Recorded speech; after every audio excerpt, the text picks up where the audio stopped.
Bonsoir, les informations pour ce jeudi 20 juin.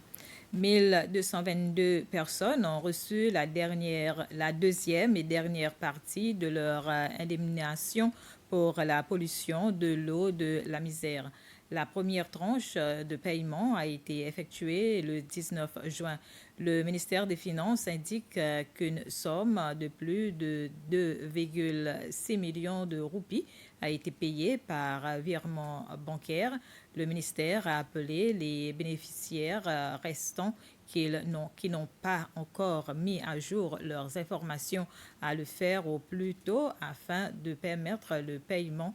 Des fonctionnaires du ministère des Finances seront présents à l'école de la misère le jeudi 27 juin de l'après-midi pour faciliter l'exercice de mise à jour des informations.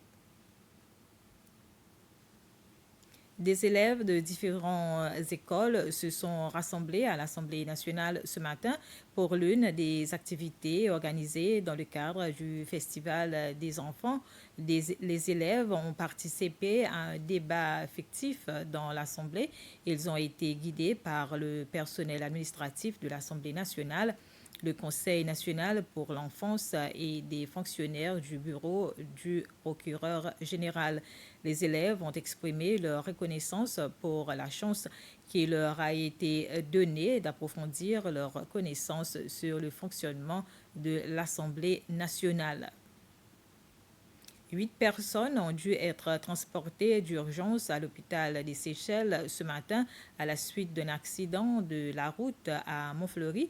Ils ont tous été soignés pour des blessures légères. Selon les témoins, un bus de la compagnie SPTC est entré en collision avec une camionnette et a ensuite percuté 2 autres voitures pour finir dans un fossé entre l'école de musique et ce qui était auparavant l'ambassade de Libye.